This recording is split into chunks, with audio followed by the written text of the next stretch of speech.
Okay, guys, if I could have the privilege of your attention for just 1 second. First of all, I want to thank you on behalf of Greg and myself for being here. It means truly, truly, truly means the world to us, and especially it means in some ways the world to me because I get to introduce to you two of the most amazing men I know. Of course, my beloved husband, who I get to share this life and everything in it with. And then there's the magnificent Dr. Shadow, who quite honestly has captivated me since the second I met him. Literally one of the most mesmerizing, fascinating men I've ever met. And as you were all coming in and taking a seat, I don't know if any of you have seen the movie. I actually haven't, but it's called The Greatest Showman. And so there's this music that's playing. And I want you to just sort of sit back and maybe let yourself be entertained, not in the sense that this is a performance, but in the sense that we learn through story. And that's what Dr. Shadow and Greg do best, is they tell stories that then help you go out and connect to the best possible life you're ready to live. And so if the idea is how to get a yes, these are the best two guys to help you do that. And it's not about your life being a show, but it is the stage for the performance, right? For the performance of you and everything you're capable of. And hopefully today will put you down that path for sure. So without further ado, my husband Greg, who most of you know, and the amazing Dr. Michael Shadow.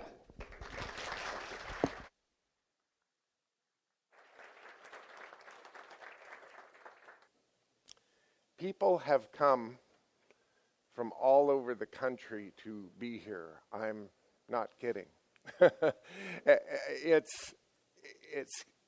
It's not amazing to me because Dr. Shadow is teaching. But I want to really applaud those who've caught a flight from all these places to be here today. It's an effort. It's not just an effort to get here and the travel and all the logistics, but there are kids being attended to, there are spouses covering for you. There's all kinds of logistics going on, and I don't take one of them for granted. So thank you for the effort in being here. I want to take you back. It's going to tell you that I'm an old guy.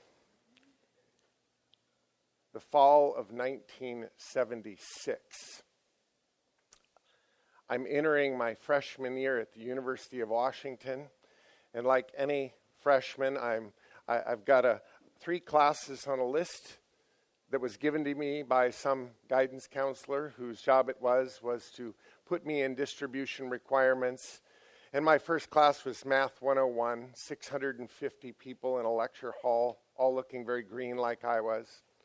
And then I finished that hour and looked at my sheet and said, oh, Psych 101, same place. I didn't even get up. I just waited there in the same lecture hall. But the third class, I looked and went, whoa. It was intimidating just by the sound. It didn't have a 101 next to it. It had a 491 next to it. That sounded too smart for me. And then I had never heard of this place that it was at, had asked 20 questions, finally found the 4th floor of this old building on campus, and I walked in, and there were about 25 or 30 people in the classroom waiting, all looking much smarter than me. It wasn't the big lecture hall. It was an intimate group, and the bell rang. There was no instructor there, and I'm thinking I may be in the wrong place. When I looked at my sheet again and saw the title of the class, The Rhetoric of Western Thought, to a guy like me who was thinking sports was what I wanted to do or something very active, The Rhetoric of Western Thought, I couldn't imagine a class title that would have bored me more.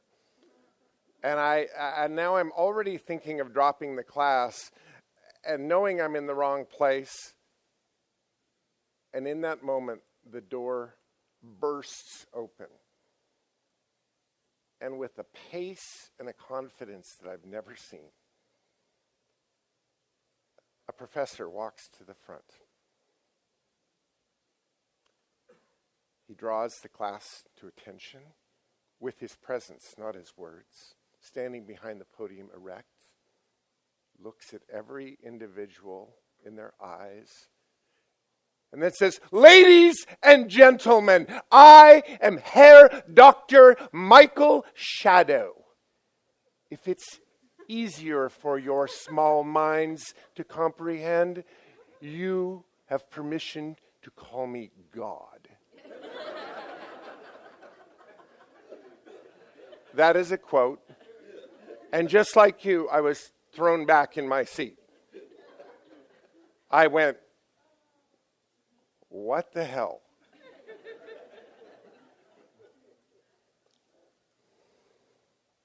And then he began. And the next 58 minutes went by in 30 seconds. I was mesmerized. I never took out a notepad. I never took out a pen. I just listened with my mouth open. I took every class Dr. Shadow taught, and then I showed up the next quarter and took them again. And I just kept taking them. Every time I took them again and again, it was as if I hadn't taken it before. Of course, he's wondering if I'm strange, I'm sure, at that point. Weren't you here before? Yes, I was. Okay. And there it began, my association, honestly, with the greatest instructor I've ever had in my life. That was 42 years ago. Crazy, right? I was buying a lot of real estate during those times. And this umbrella of education that Dr. Shadow taught, it felt to me to be a trade school. I would have a class, and then 2 hours later, I'd be in a meeting with a seller, and I would be trying this stuff on. Like, let's see if I can do this. Let's see if I can do what I just learned. The umbrella of education that Dr. Shadow presented to me, if I were to put it in one paragraph, really revolved around a quote by Aristotle that he presented to us. The quote was simply that it's the responsibility of the communicator to discover all available means of persuasion. Now, like you hear that word persuasion. I thought, oh, that doesn't sound good. I don't want to persuade people. I felt that sounded manipulative. But then he went on, probably reading the confusion on my face, and he addressed the word persuasion now and told us that in Greek, the word persuasion actually meant bound together in mutual agreement based on trust. And all of a sudden I thought, when you put it all together, now you come out with that it's the job or the responsibility of the communicator to discover all means and develop all means to this end, to promote a bonded mutual agreement based on trust. That's the umbrella. How to create bonded mutual agreements based on trust. Now, there isn't just one thing to know toward that end. There's a lifetime of things to know and practice and study to that end. But that is why we're here. Getting a yes, creating agreements based on bonded mutual trust. Not a bad way to spend a Saturday, and nobody in the world better to teach it. Dr. Michael Shadow.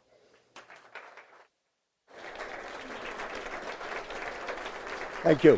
Thank you. Let's clear the air. There's only one of us in this room who remembers that God thing, okay? And it is not I. All right? How arrogant could someone be to do that? And I will leave it there. How many word-focused communication skills do you use every day? Wow! You're not only guessing, you're right on target. On target. There are 4. Now, can you list one of them? Word focus. Communication skills based on words that you use every day professionally and privately. What's one of them? I'm doing it right now. Speaking. What's the other one? You're doing it right now. Looking. That's not a word activity. It's a non-word activity. And we're going to be at looking a little later today. But so you have speaking. The other side you're doing right now as I'm talking or speaking, you are listening. There are 2 to go. What are they? Body language is not a word-focused communication skill. It is nonverbal, and we're going to come to it a little later. Reading and writing, and thinking, we do in words also. But it's speaking, listening, reading, and writing. Speaking, listening, reading, and writing are the 4 word-focused communication skills that you and I live with every day, work with every day, build our careers on, and build our interpersonal relationships on. But we don't use them all in the same proportion.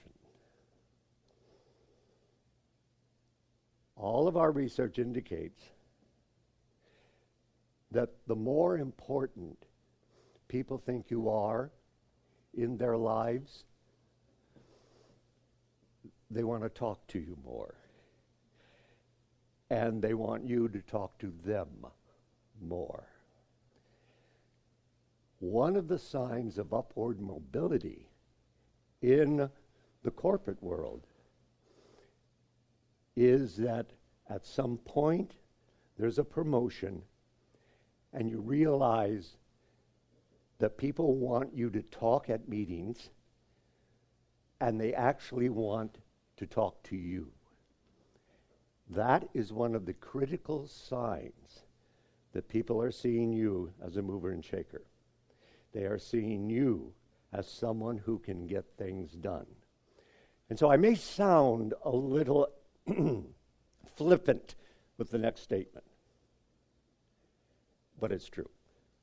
Not the fact I'm flippant, but the next statement is true, okay? Now, reading and writing are absolutely critical skills throughout our entire lives, but they're entry level. The moment people start saying, will you join the committee? You know, your firm is really making a difference in Tampa. Would you be willing to be on this volunteer business leadership community? That's sound time. People are saying, we want to hear more of your ideas. And we want you to listen to us and tell us what you think. Give us feedback. How many of you had to take a writing course somewhere from birth to today? It's everyone's hand. We all did. 12 generally is the average in the United States. How many have you ever had to take a course in how to read? All of us did. How many of you have ever had to take a course in how to effectively, actively listen to a potential client to figure out what's really being said here logically and emotionally? Had to take it. I see 3, 4, 5 hands, sort of. That's right. Most of us, if we've taken a course in active listening, have done it as an elective. We realize that our career could be a little better if we sort of honed our skills on how to really listen, logically, conceptually, as well as psychologically, emotionally, to our staff, to the people in the community, to the volunteers in our company or agencies for which we volunteer. Listening. Now, how many of you have ever had to take a course in how to effectively present a presentation to a client in 6.5 minutes? One sort. Yep. Yet making presentations, talking about ideas, is something you do professionally every day, but most of us don't get the training in that. Now, is that a bad thing? Well, yeah.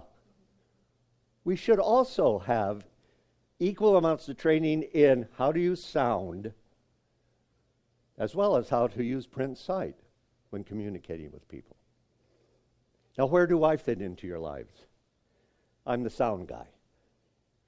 That's where I fit. If I'm going to fit into anyone's life, I'm the sound guy. I'm not the graphic designer. I don't help you put together the brochure. I do not help you put together the letter of agreement. I come into your life when you have to open your mouth at a meeting. And when you've ended talking, you want the people in the room going, wow, Waylon, tell me more. That is good. That's where I fit into a person's life. So there are two characteristics. First, they're creating messages in sound for the ear. That is different from messages for the eye. So I'm the ear sound guy. And second, all of my clients want to have impact. It's just not satisfactory that a client of mine makes a presentation with the goal for that presentation to be, I want them going away remembering the 3 aspects of the process. My clients say, they better remember the 3 aspects of the process. I surely hope they do. But I want them going away to say, these are 3 great steps. Let's do them. Impact. Communication to persuade. On the road to yes. And in sound. So, repeat after me. I am not an essay standing on 2 legs. 1, 2, 3. I am not an essay standing on 2 legs. Repeat after me. I am not a trade journal real estate article standing on 2 legs. I am not trade journal real estate article standing on 2 legs. Repeat after me. I am not a PowerPoint presentation standing on 2 legs. I am not a PowerPoint presentation standing on 2 legs. You're not. If you're using sound, you're using a medium much different from sight. If you realize the difference, you will increase your effectiveness. If you don't realize the difference, you will tend to be a piece of print being mouthed to the people across the dining room table. And we've all been at meetings where that has happened. For 45 minutes, the presenter has read every friggin' word on the PowerPoint to us.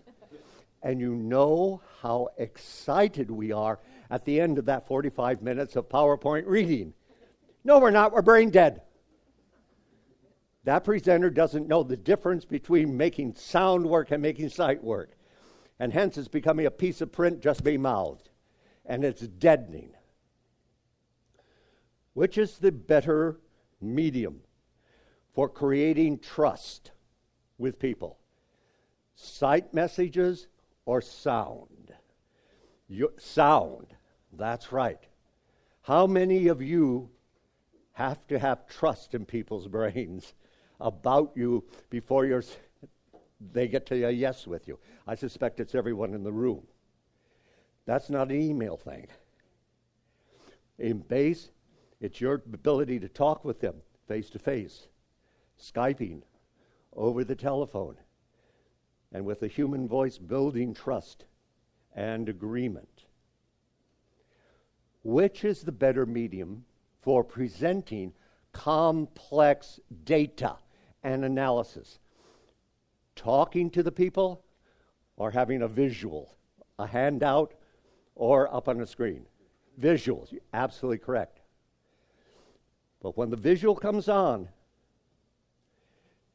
sound focuses attention on the critical aspects of the visual. If sound just starts reading the visual, you just are guaranteeing brain deadness. on the other side of the table. So it's sound time to focus their attention on what you hope and they will see and believe as the critical aspects of this visual message. Now, if I had a handout for you right now on what I had just said, and it was 3 pages, and we started distributing it, tell me what you would do with those 3 pages. You would whip through them. That is such a deviate act. What kind of perversion is that? We see it at meetings all the time. You've sweated over this 3 to 5 page proposal. You've put it together logically.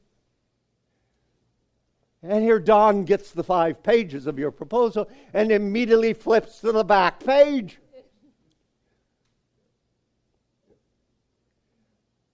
If we had wanted the back page read first, where would we have put it, Don? On the bluff page. Okay, you got it. You've been through this. It goes to the first page. The point is, regardless how you've structured your visual message, the power relationship has changed between you and your audience, depending on the medium you're using. The moment you put your proposal up into a visual form, and it's now in their hands,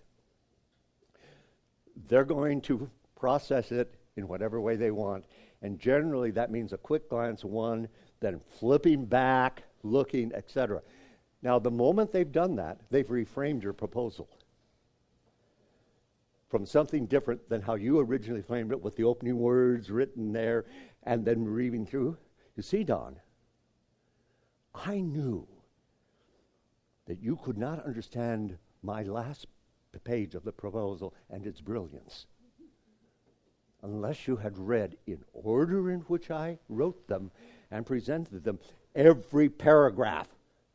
The first, the second, third, fourth. Get lost, Shadow. That's not the way visual messages get processed. The viewer reader's in charge of that from the get-go. What are you in charge of? What you say. Your sound. So with my clients who give large presentations occasionally, say maybe to regulatory bodies, and they have handouts, and they're going to hand them out at the meeting, then I say, start the handout and shut up.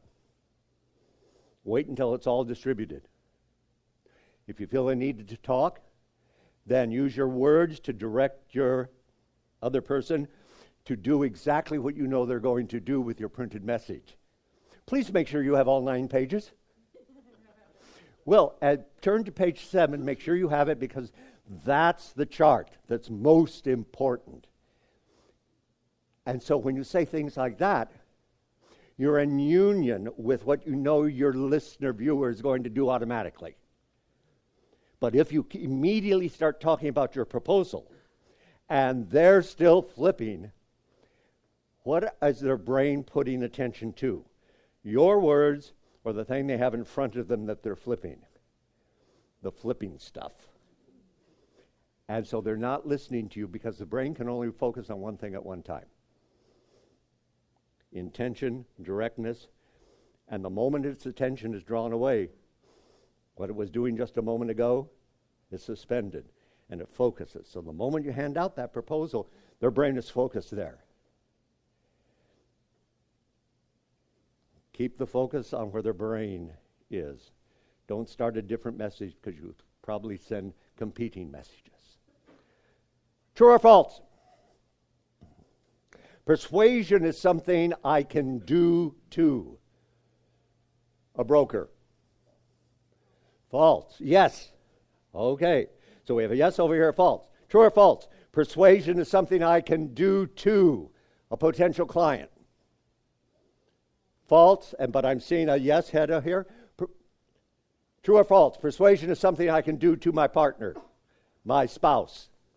True. True. False.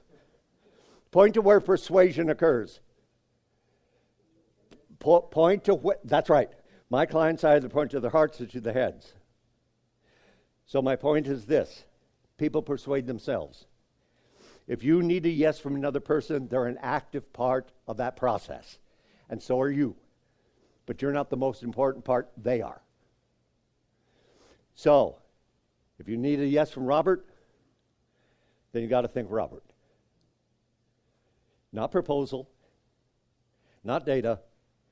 If you need a yes from Robert, you've got to do your due diligence about Robert and think about Robert. So my point here is simply, you and I cannot directly control the brain of the person on the other side of the table. We can only control ourselves. So what does that mean at a meeting? What are you in direct control of? Yourself. Exactly. And in terms of this moment, yourself is called your communication cues. Your communication cues. Now, how many cues are we sending each other right now? Someone in the back of the room. They just said, what the heck's a communication cue? A communication cue is any stimulus you transmit that someone else at the meeting picks up and uses as part of their process of determining how they're going to respond to you. Communication cue is any stimulus you're sending at a meeting that other people at the meeting pick up and use as part of their process of determining how they're going to respond to you. Yes, no, maybe. And if they think they need to figure out anything about you personally, such as, are you trustworthy? What's really motivating you? What are your values? It also all begins with their picking up and interpreting your communication cues. So there are two reasons why communication cues are so critical. First, at a meeting, they're the only thing you can control. You can't control whether the PowerPoint crashes. You cannot control whether the facilities people outside are taking down a tree or mowing a lawn, and all of that sound is crashing into your meeting with this prospective client. The only thing you can control is how you respond to that, yourself. Now, when you're on the telephone, talking with a potential client, how many communication cues are you sending that client? 2? That would be A. You're in the ballpark. When you're talking on the telephone, it's C, 10 to 15. And you're in control of all of them. Telephone, radio interview, 10 to 15. You walk into the room, or you're Skyping, you're video conferencing. The other people can see you as well as hear you. Minimum 16 to 20 communication cues. D, you have 4 new piercings, 3 new tattoos, and they're all visible. Your 21 to 30 communication cues you're sending at the meeting.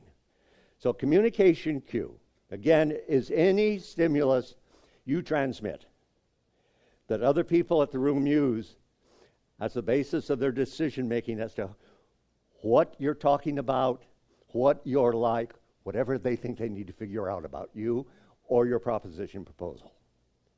It all begins with their taking in some of your communication cues and processing them in their brains. The other reason they're important, it's the only thing you can control. And it's what other people use as the beginning of their process to determine how they're going to respond to you. So, volunteer.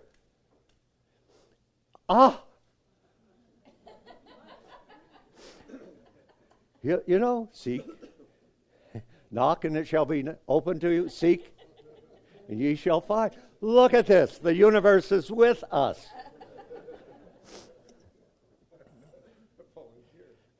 A volunteer. Would you be willing to join me up here? Are we on? Can you hear?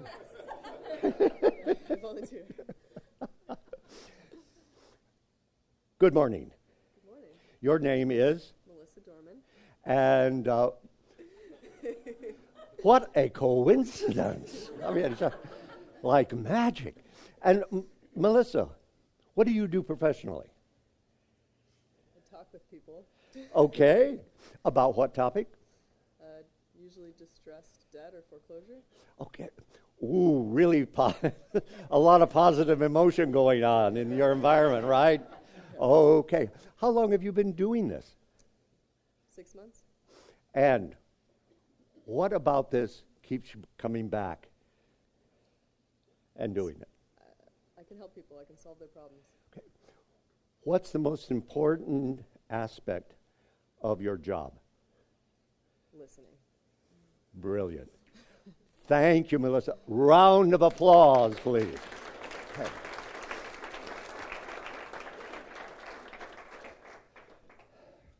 What'd you think of her? Woo! Wonderful. Now, Melissa, over here, did she seem knowledgeable? Did she seem approachable or distancing? Approachable. Did she seem friendly or angry? Friendly. Okay. Now, I agree with every one of those. Excellent. Thank you so much. Yet none of the words I've mentioned is a communication cue. Everything I just said is a judgment word. It's an evaluation of your cue, a set of cues. The point is this: you can't control the evaluation. You can only control the cues. So, give me a cue, a communication cue, something Melissa controlled during that interaction. Her posture. Her tone, her eye contact, her clothing, her visual expressions or sound expressions. Visual and sound, both. I saw a hand in the back. Did we cover something that was you were going to mention? Yes, we did. Okay, excellent. Thank you. Now, ever been at a meeting? Well, there's no period there. I know you have. Okay. Ever been at a meeting and someone's given a report? Meeting's over. You're leaving. Colleague comes up and says, "Wasn't that the best report we've had in weeks?" And you were just thinking in your head, "This has been the greatest waste of my time in weeks." It was the same set of cues, but to entirely different meanings. You cannot control the meaning a person actually puts on your cues. You can only control your cues. And so, if you look at the chart in front of us, you see that your cues, when you're face-to-face or Skyping, fall into three categories. They're what people at the meeting see, and their meanings for some of those things. And you have identified some really important ones. Eye contact. What are you looking at while you're making the proposal to me? You better be looking at me if I'm a potential client, and not that handout. I'm the important thing, not the PowerPoint. And so with my clients who give presentations to groups, and PowerPoint is a part of it, our rule is you never look at the PowerPoint. Because it's not the important part. You and that client, potential, that audience member, they're the important parts. And anything that interrupts the connection between you and them needs to be eliminated or at least muted.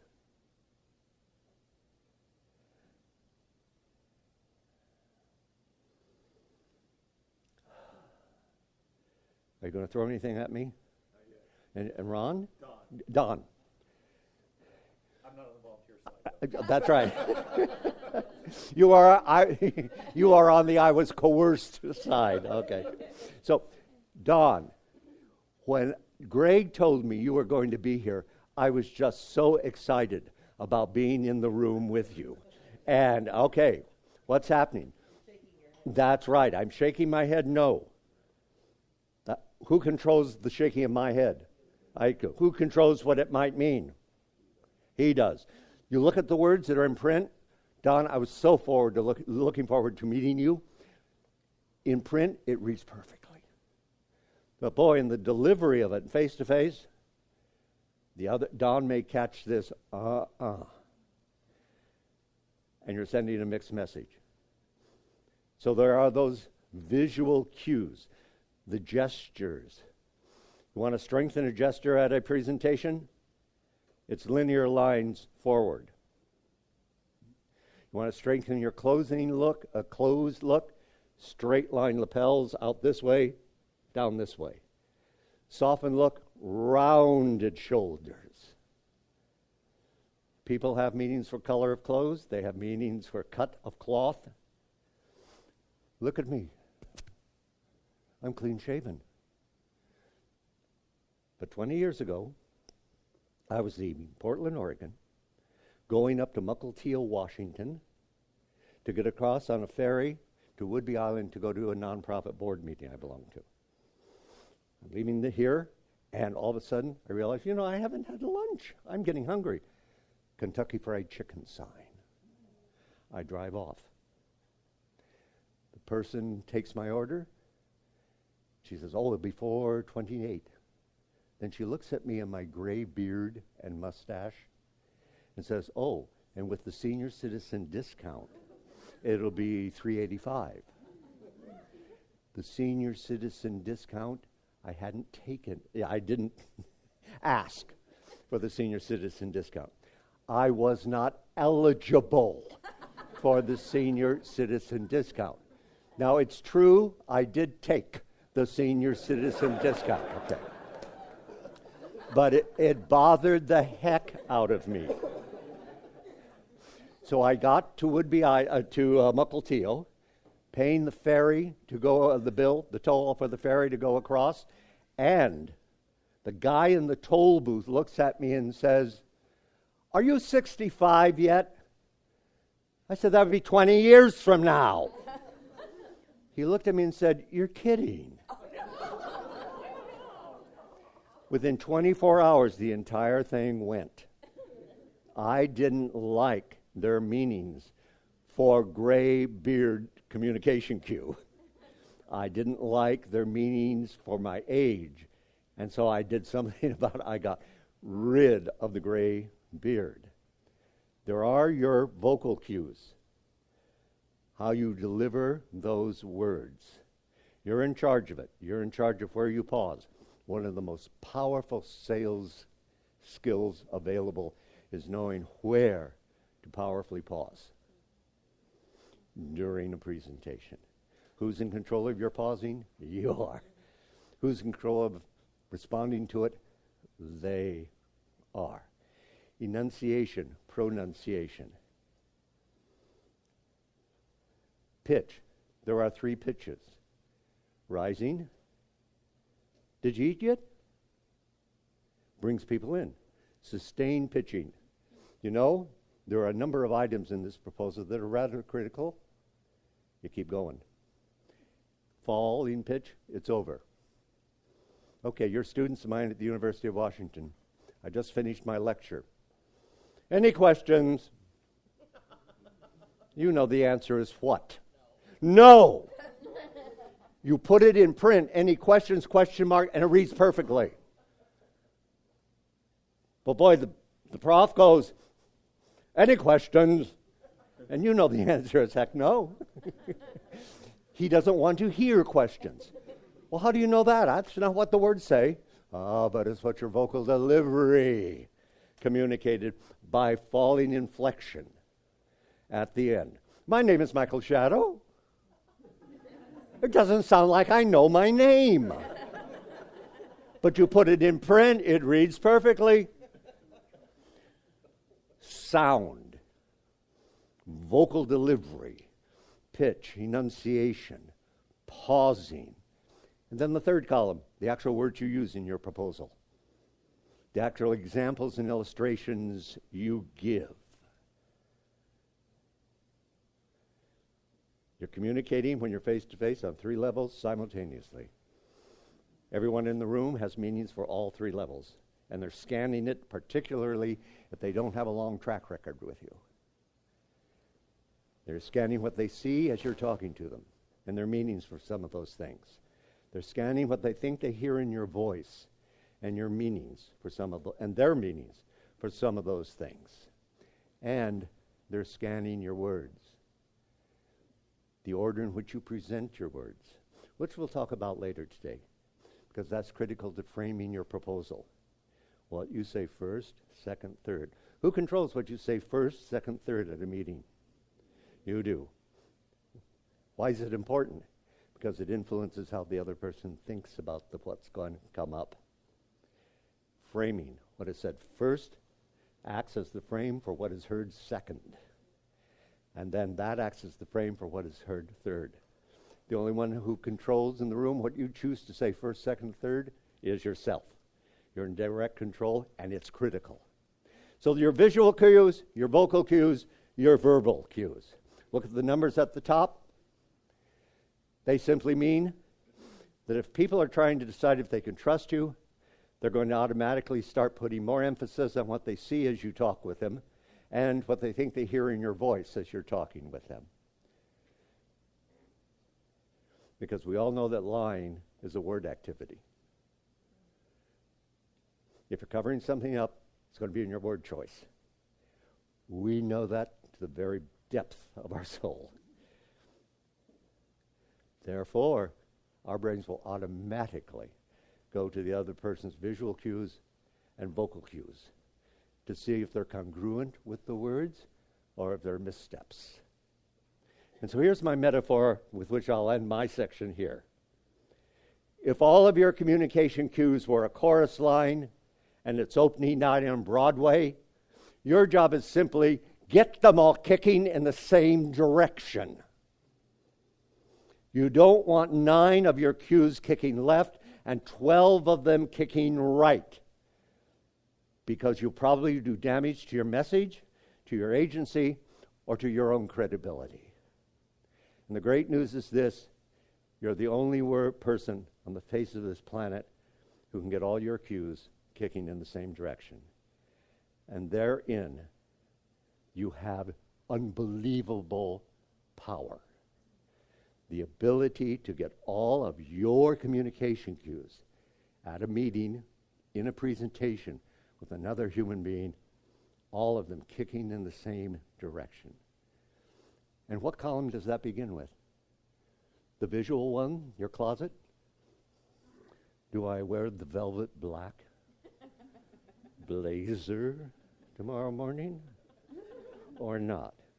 It does not begin with the visual cues. It begins with your message, your proposal, its integrity, how to structure it, what you say first, second, third. Then, once you know this is the right proposal for this couple, we work on the delivery of it and the visual cues of it. So I've discovered this, that when my clients know why this is the right, authentic message for this potential client or this couple, this family, and they themselves believe in the message, the vocal delivery and the visual cues all start coming into line and kicking in the same direction. It's when you have self-doubts. It's when you don't know if, in fact, this is the best proposal yet. When you're saying to yourself, I'm really not yet good at this stuff. You'll telegraph it. Why? Because you're authentic. And people can pick it up because you'll probably telegraph it on the visual cues or the vocal delivery aspect. Get them all kicking in the same direction. And now here is the great Greg Pinio.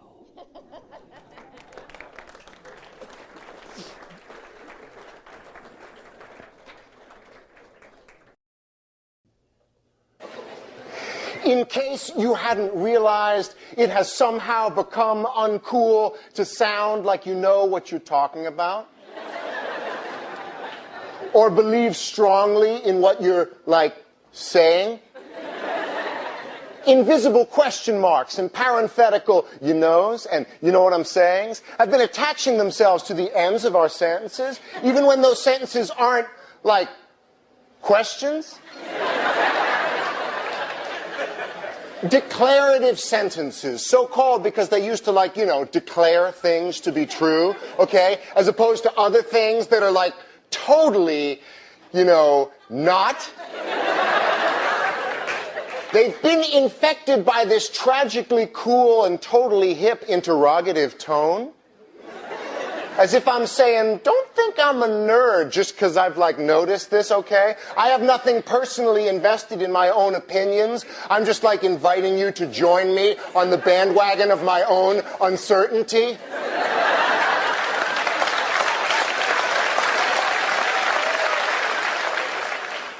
What has happened to our conviction?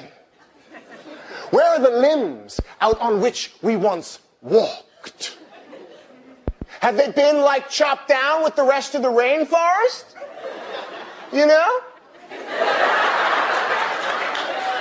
Or do we have, nothing to say? Has society just become so filled with these conflicting feelings of that we've just gotten to the point where we're the most aggressively inarticulate generation to come along since, a long time ago.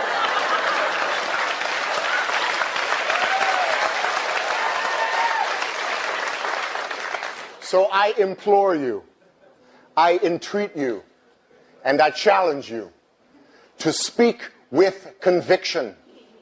To say what you believe in a manner that bespeaks the determination with which you believe it. Because contrary to the wisdom of the bumper sticker, it is not enough these days to simply question authority. You gotta speak with it, too. Those first few moments of experiencing Dr. Shadow 42 years ago,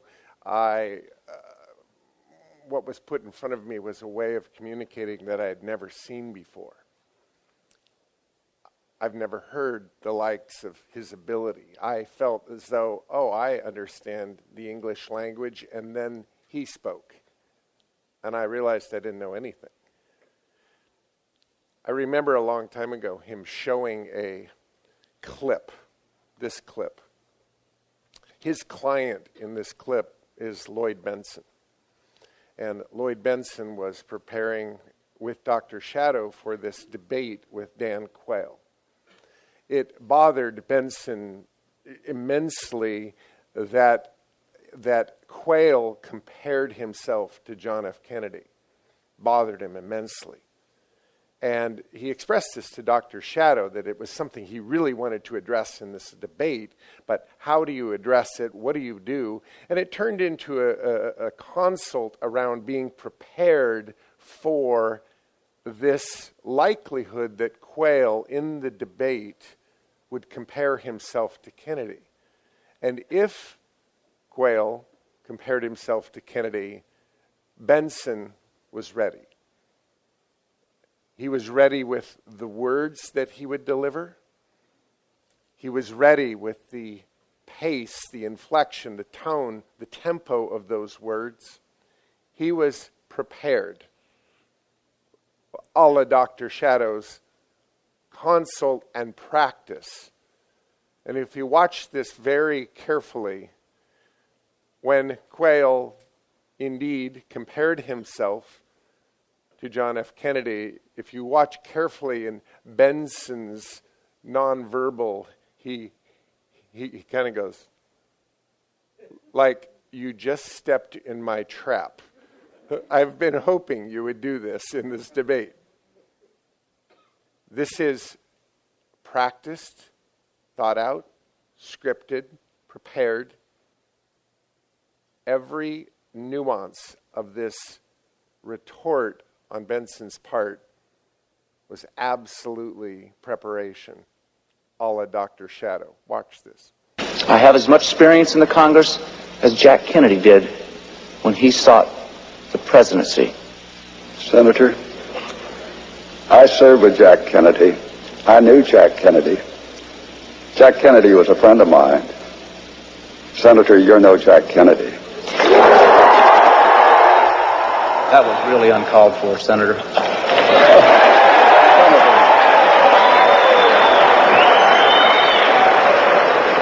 You're the one that was making the comparisons, Senator. These sort of things opened a world to me as I attended Dr. Shadow's classes, and I started understanding the idea that we're in control of a lot of things, and things have meaning that we're in control of. Here's another great example. Watch this.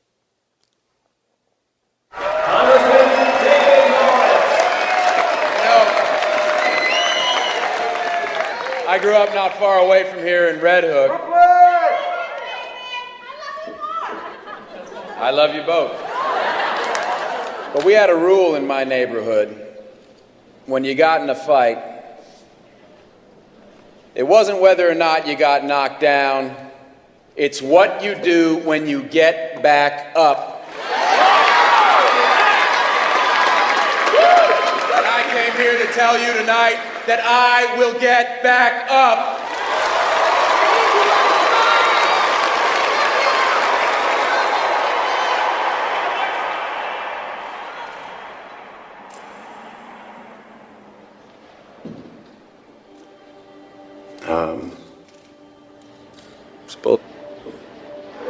We didn't have that saying in my neighborhood. It's just one of those phrases that it had some traction with the focus group, and so we kept using it, but it's not true. You know, in 1998, I did a cover story for GQ. The title was Youngest Congressman Ever. And since then, every story has tried to explain how I got here so fast. And the word that people kept using was authentic. But here's the problem. This isn't even my tie. Go get Jim for me. This tie was selected for me by a group of specialists in Tenafly, New Jersey, who chose it over 56 other ties we tested. In fact, our data suggests that I have to stick to either a tie that is red or a tie that is blue. A yellow tie made it look as if I was taking my situation lightly, and I may in fact pull my pants down again at any moment. A silver tie meant that I'd forgotten my roots. My shoes. You know, shiny shoes we associate with high-priced lawyers and bankers.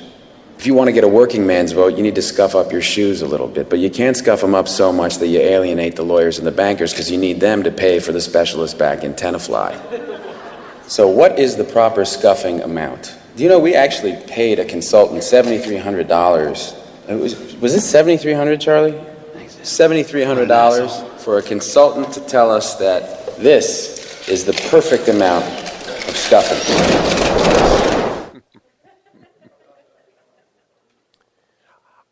I had never considered these concepts before.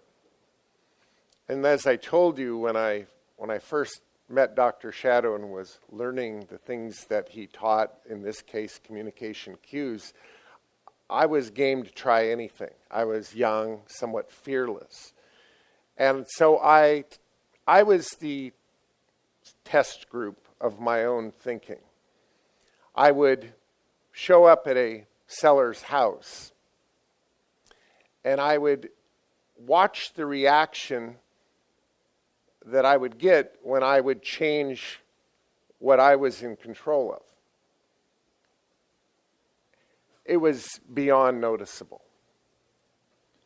If I decided to drive this car to a meeting, I'd get one reaction before I even walked in the door. If I drove a pickup, I'd get a different reaction. I learned very quickly that I could have a greater success if I matched what car I drove with who at least I thought I would be meeting. If it's, hey Greg, this is Jesse, I'm not showing up in the Porsche, right? Mr. Pinio, I received your letter. I've got meetings between 12 and 2, 2 and 4, and I am available between 4 and 4:15, where I'd like to meet with you with my financial planner. Are you available? Now I show up with the Porsche. Whatever I started with, I did my best to adapt. I would literally carry 2 coats in my car. I would have a sport coat and a decent shirt, and I would have a Carhartt. Matter of fact, a very true story is I had a Mercedes 500 SL that was stolen. Who cares? That's what insurance is for. There's 88 million of them. But in the trunk was my Carhartt coat that I bought when I was 18 years old when I filed my general contractor's license. And the coat was tattered and yellowish white, and it was ripped. It was the greatest Carhartt, and I earned every bit of its mess. And it was irreplaceable, and I've never seen it since. You can get a new car, but you can't get a new Carhartt, right? And if you do, it takes you years to get it worked in, right?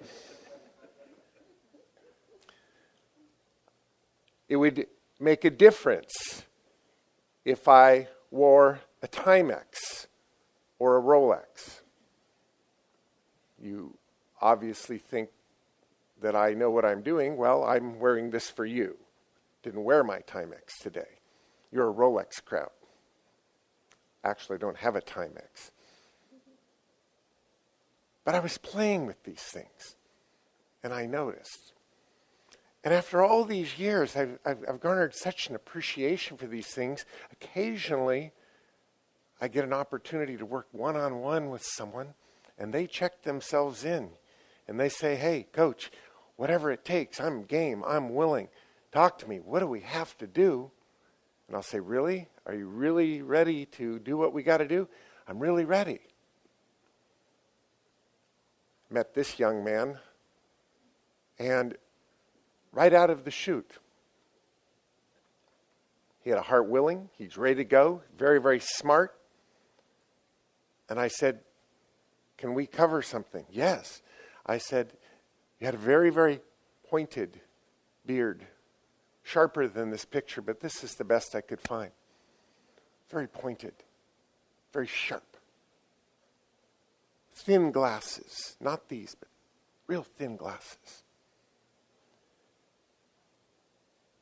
It puts you on the defensive just visually looking. And I said, we're going to be in living rooms with sellers that are in their 60s and 70s, and you need to be the son, the grandson that they didn't have. You need to feel and act and look more approachable. And what do we need to do? And wow, to his credit, right? A simple change, and all of a sudden it just changes the appearance. And there he is, smiling right now, with a much rounder face and much more approachable. And I would contend that it certainly changed the way people perceived him, and he agrees. I've had people come up and go, wow, it's just as if he's a different person, but he's not. It's just that visual, that look, right? I made a lot of mistakes, and I still do, but early on I made a mistake because, boy, did I have a schedule. I had a schedule, right? And I'd meet someone, and I had a schedule. And when I was in a discussion with a seller, and I would just very courteously, thought I, glanced at my watch like, how are we doing on time? I watched them notice this, and it's like somebody cut a line. It's just like, oh, so you've got better things to do, huh? So is there someplace you need to go? I could feel the disconnect immediately. And I'm in control of if I look at the watch. Better yet, I learned, don't take the watch. you know that I could spend the rest of this day, those of you who know me, on continuous partial attention. I am telling you that if you want success in your life, you're in control of what device you have in your hand or what you don't have in your hand. You're in control. And I'm going to make a suggestion. I wish I could just demand it of you. That when you are meeting with anybody, don't look at, touch, attend to your phone. Because when you do, you're sending the message, more likely than not. Now again, their meaning, but you're in control, that evokes this option in their mind. But so many times people think, oh, what you've got going on there is more important than what I am and what I'm about in this discussion. I watched that happen in front of me and went, I'm never taking a phone, a watch, a pager, and anything in a meeting ever again. It won't happen. I don't want to be tempted or distracted. I don't know that this metaphor, which we are in control of our metaphors, aren't we? I don't know if it connects with everyone. But if you've ever been fishing, especially having a large fish on, like a salmon, rule 1, rod tip up, keep tension on the line, right? If the line starts to go slack, you reel. You want tension, connection. You feel the fish. If the line goes slack, you don't know where the fish is going. Snap, it's gone. And communication is that way. Keeping tension on that communication. And looking at your phone or glancing at an incoming text, much less taking a call. Snap, the line broke. The communication stopped. The trust ended, and you're starting all over at a worse place. I have been with people that I've lectured them on this. Lectured them. I am putting you with somebody really important. Take this time. Enjoy this time. Glean from this time. And what do? Check and listen to their phone every 10 minutes for 5 hours. At Power Players, you know, if I hear your phone, what happens? It's mine. I own it. And when I own it, I can do anything I want with it. And so if I skip it across the water in the Cayman and watch it sink, I can do that because it's now mine. There is no interruption. It's not allowed because I control that event. Well, I suggest that these kinds of things, take them really seriously, because when our one-on-one, we work so hard to get that. When you break that bond, you're starting all over again at rule 1. Now, this is the stuff that I took out of the classroom, took into the living room with some seller, and I made every mistake, but I was there to take notes, and I debriefed. Don't do that again. Don't do that again, right? You're getting the idea. A lot of what we do in this business is we look for equity. Equity, older neighborhoods, people who've had homes in neighborhoods for a long time, buildings for a long time, right? The greater the whiteboard of equity, the more we can do. Well, it puts you in a meeting, in a room with people who are 60, 70, sometimes 80. And all of a sudden, your communication needs to change because of who you're with. And again, what am I control of? What can I control? I can control the volume of my communication. And necessarily, your volume needs to increase with older people. Also, your eye contact needs to increase because they're not only listening to you, they're reading your lips. Shauna and I have a little thing going on right now. She is certain that I have bad hearing. And I'm willing to go get tested. And I'm certain she doesn't look at me when she talks at me. And she's saying, well, I wouldn't have to look at you if your hearing worked because you're reading my lips. Your hearing doesn't work. And it goes back and forth. Is it the chicken, the egg, the cart, the horse? I don't know. But I'm going to go get tested because I contend I'm right. What'd you say? I don't know. Anyway. maybe she does need to speak up because I am older and I have put about 19,000 rounds through a shotgun right by my right ear, and enjoyed every time I ever pulled the trigger. So maybe it is. Maybe it's the nail guns, the skill saws. I don't know. What'd you say? I don't know. Volume, pitch, eye contact. I need to be in control of all those things. Pace, tempo of my communication. Slow it down. Process it. I need to understand that my jargon has to be taken out of that meeting. I can't use words or phrases that I might use if I'm talking to trade people, right?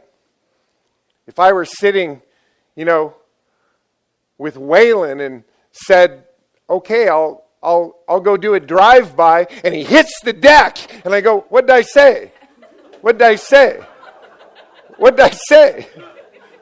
He's like, gee, man, we don't talk about drive-bys around here. Gee, why'd you say you're going to do a drive-by? It's bad shit. I just said I was going to look at the house from the outside. That's not what I heard, right? Drive-by takes him back to a different place. Don't want to be a part of a drive-by, right? I love Waylon.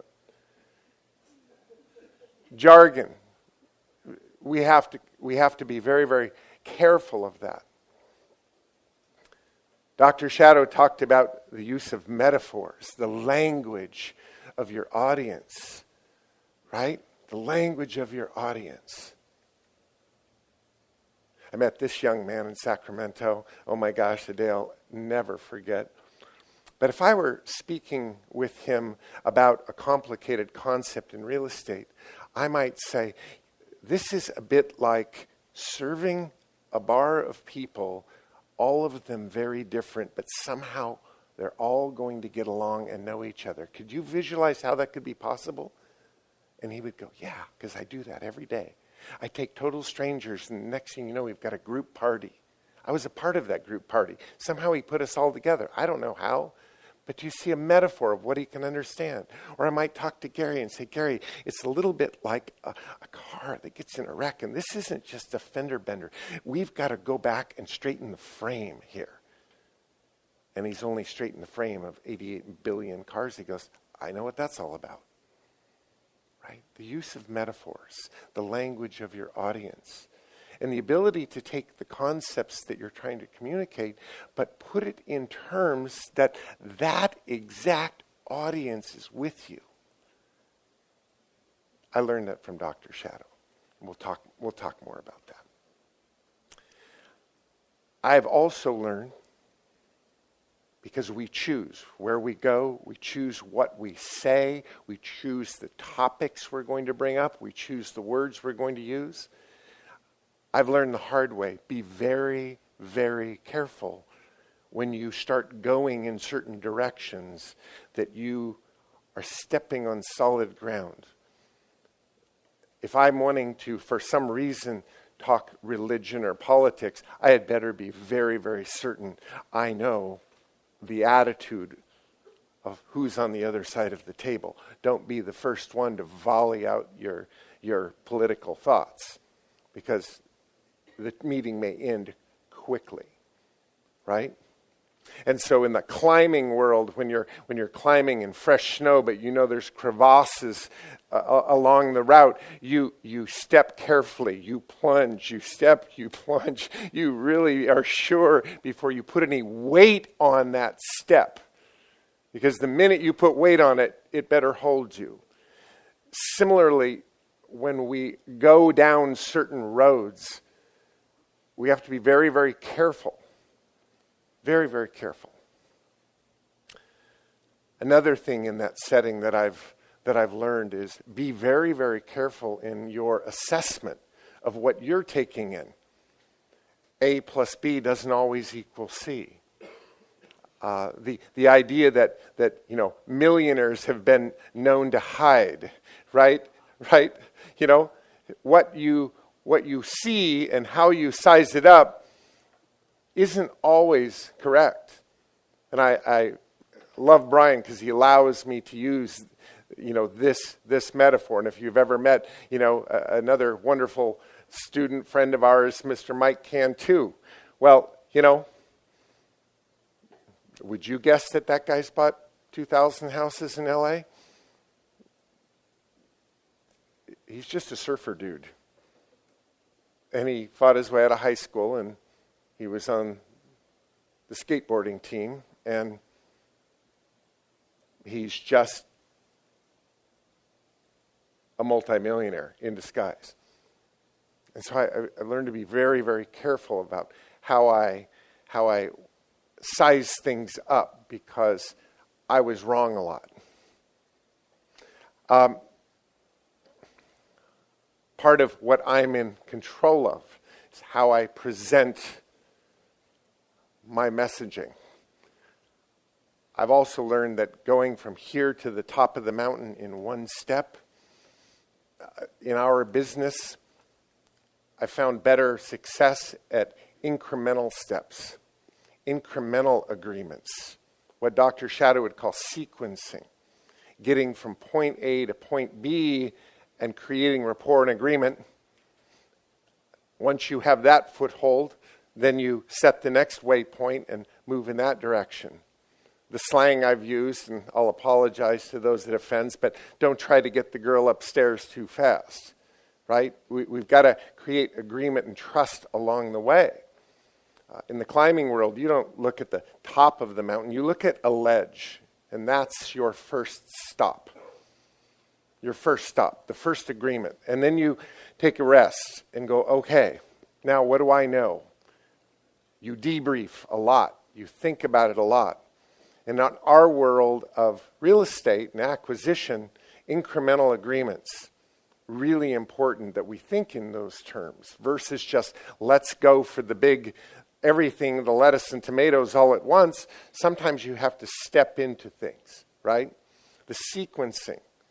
At Power Players, we show several different examples of that. But I like the climbing metaphor. I like this. Now, there's this clip that many of you have seen, but just sort of to refresh your memory, in this clip of Scent of a Woman, right? You have a blind man whose ultimate question that he wants to ask of this total stranger is can I tango with you? Can I dance with you? Total stranger, he's blind, and that's his objective. If he had started there, the answer would have been, hell no, get lost. But as we analyze this in Power Players, he starts by creating small agreements. The first is, just can we wait with you? Justification, to keep the womanizers from bothering you. Right? The pot calling itself black, right? Right? Then he goes on to create smaller agreements that he and Donna, they're both crazy about her grandmother. They establish that, see, agreement. Then they establish the next agreement that her grandmother would have liked Charlie too. Oh yes, she certainly would have liked Charlie. Agree. All these small little agreements. Right? Then it steps in from there, to the next one, right? That Donna likes Charlie. Oh yes, we all agree. Donna likes Charlie. All of these little agreements, these yeses that he gets, set the stage for the ultimate question. Would you like to learn to tango, Donna? Now, if he had started there would be no chance. But he's got 5 agreements now between them under his belt. He's earned trust. He's developed a lot of yeses along the way. And so she looks and says, let's do it. He got a yes. And off they go. As some of you know, I get very privileged to work one-on-one with, the most talented people in the country, with their entrepreneurship. And so many times as we look at the objective of a building we want to buy, and we set a course of negotiation, we set waypoints along the way. We don't go for the "do you want to dance, Donna?" right out of the chute. We start establishing smaller agreements en route to bigger agreements, right? I can think of several. Jeff and I worked on a property that took a long time to get from point A to point B. Matter of fact, I'm going to guess 6+ months. Jeff will be presenting this bird. What a bird. He'll be presenting this bird in Las Vegas in October. But I can tell you there were many incremental waypoints along the way. Many ledges where you go, okay, we got to there. Take a deep breath. Okay, what's our next strategy now? And we just keep going, incremental agreements. A couple years back at the All-Star, Danny presented a building that we worked on together for 2 years. 2 years from the initial desire to buy to ownership. This had more ledges than a staircase. But they were all critical, and they all built one on the other. And multiple relationships, 5 different owners. There's one line of negotiation. Lenders, private investors, partners, all of these negotiations, all funneling into one conclusion. But many ledges. We can't even think about this until we get to here. Let's see if we can get to here. And so negotiation, I believe, sequencing is a big, big part of it. Timing, another thing we can control. Timing falls under the heading of things we can control. And of course, in timing, it's a lot about knowing your leverage at that moment.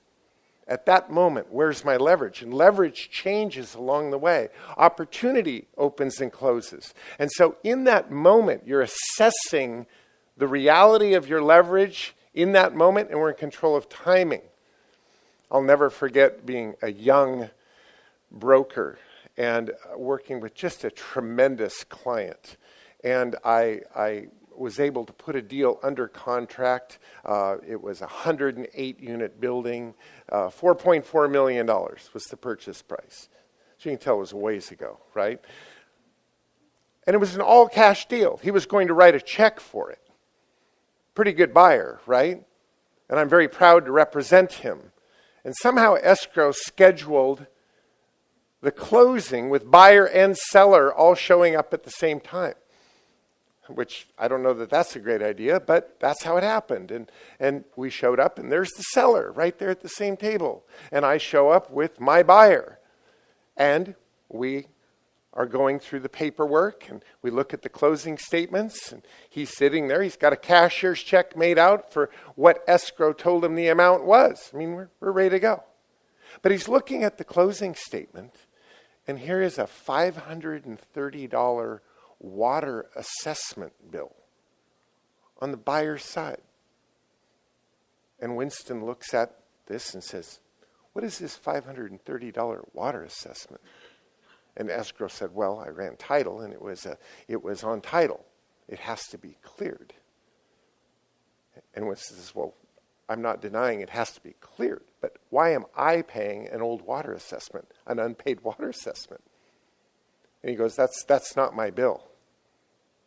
Suggesting, therefore, I'm not paying it, right? And the seller looks at him and says, "Oh, come on. It's just a drop in the bucket." Now, you'd have to know Winston, too. He's a little dramatic. But he stands up and he goes, "A drop in the bucket? It's an ocean." And he walks out. And he was just this dramatic exit. And he's like, done. Grabs his file and walks out. And the seller looking, he's going, "Where's he going?" I go, "I guess the deal's off." And he goes, "The deal's off? What do you mean the deal's off?" I go, "He's not paying it." So we were close. "Good luck selling your building." And he goes, "What? What do you mean? Go get him. I'll pay it." "Oh, have you changed your mind?" "Yeah, I'll pay it." "Okay." Right. Of course, I'm wanting this to close too. I run out in the parking lot. Winston's in his truck. I mean, the diesel's warming up, and he's just, that's it, And he rolls down the window, and I said, he's changed his mind. He's going to pay it. Oh, he's going to pay it? I thought it was a drop in the bucket.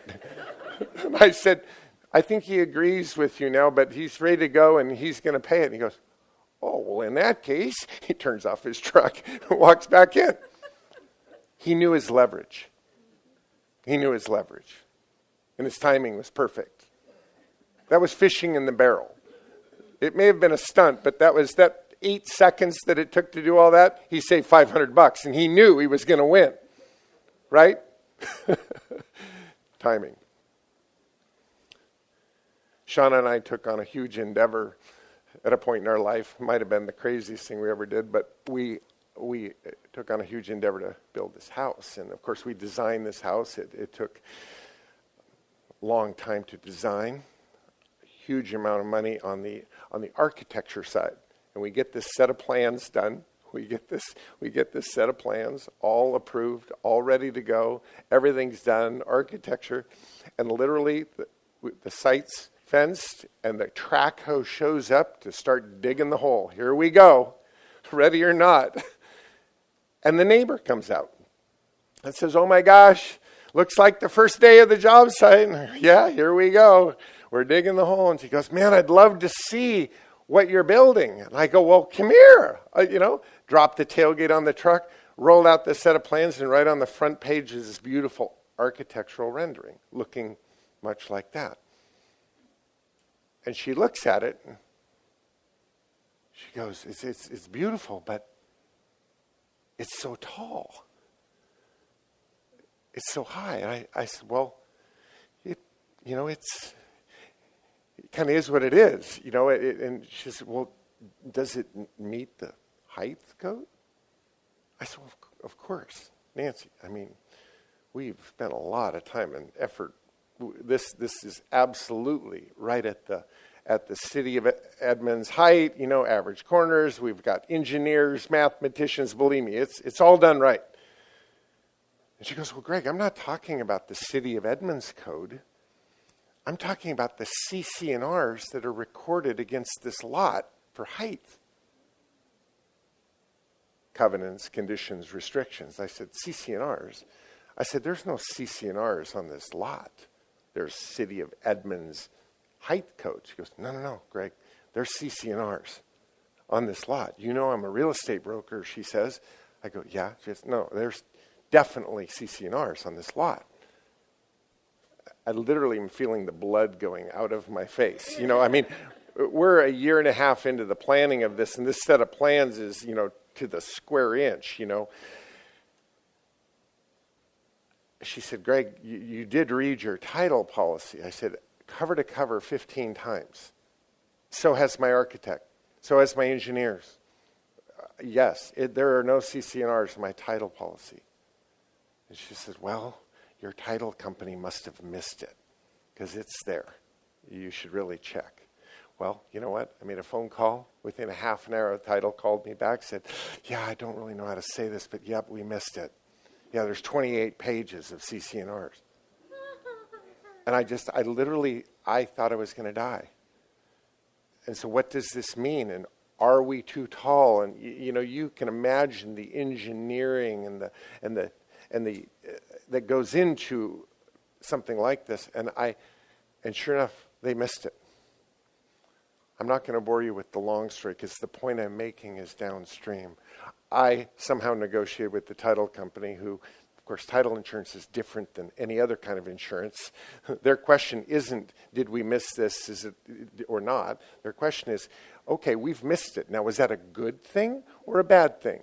Because arguably CC&Rs add value to the lot. You got a better deal than you thought. And I'm going, no. I've designed a house per no CC&Rs, and now I'm going to have to change the engineering, the drawings, the everything. And it was quite an argument. Okay, I won that argument. They wrote me a check for $250,000. And I signed a release releasing the title company in full. Do you understand that part? But this was a listed piece of property. And the listing agent, John L. Scott in this case, also ran a title on this property when they listed it. And with the same title company, they didn't know about the CC&Rs either. So they could only represent what they had, which was no knowledge of CC&Rs.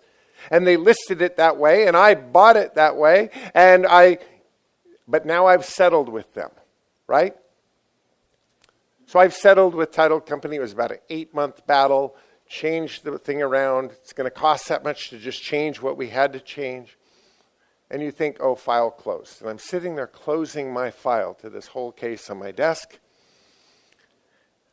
Just got the check from the title company, signed the release, and a thought crosses my head. Just one of these flybys. I had not released my right to sue the listing agency, the brokerage. They too didn't represent the correct facts to me, right? But if I sue the brokerage, what's the brokerage going to do? Sue the title company. I just won with the title company. So now what is likely going to happen with them? They paid me, so do you think they're going to pay the brokerage? You see what I mean? So here was the question that flew by my head. I wonder what the title company would pay me to not sue the real estate brokerage. Now, they just gave me $250,000, and I thought, oh, Greg, don't be greedy. This is ridiculous. Just let it go, right? Have you ever had those thoughts? So I get this war going on in my head. But it seemed so logical, and I thought, but what I did is I went back to Dr. Shadow's class, and I said, now put yourself in their place. They've just signed a check for me for $250,000, thinking, oh, God, that's done. I sure as hell hope he doesn't sue John L. Scott, because we're going to have to settle with them, too. That's probably what they're thinking. I went, well, if that's what they're thinking, let me show them the courtesy of at least asking him the question. So here's how long it took. I picked up the phone. I said, hey, John. Yeah, great. Yeah, great. Yeah, talked to this guy 19,000 times in the last 6 months. Yeah, hey, John. He says, yeah, did you get your check? Yeah, all done. Yeah, got it. Signed the release. We're all good, buddy. Thanks for, we made it. We got through it. I feel like you treated me fairly. All right, now step 2. Step 2, as you know, I can or can't sue John L. Scott because, of course, they depended on them, too, giving me information. And, well, here it is. You've already done the math, John, the assumptive close. If I sue John L. Scott, of course, you know what's coming next. I don't need to tell you. So it just occurred to me to just make it easy for everybody. How much would you pay me to not sue John L. Scott? And I shut up. And I couldn't believe I said it, but I did. And he goes, oh, boy, Greg. Well, I'll tell you what. Let me talk to Steve, and I'll call you right back. We'll do what we can do. And he hung up. And 10 minutes later, he called me back and said, okay, well, listen, this is a one-time best and final. It's all we're going to do. We'll give you $50,000 to not sue John L. Scott. I went, okay, that'll work. And that was it. Know your leverage. Think audience perspective, not yours.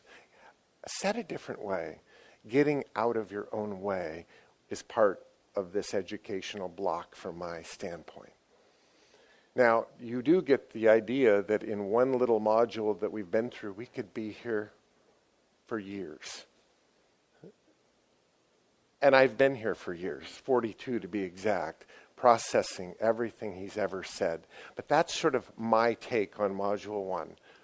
The things that I've taken away from being in control of your communication and your cues, that's what I've come up with. Let's turn it back to Dr. Shadow. Well, thank you, Greg.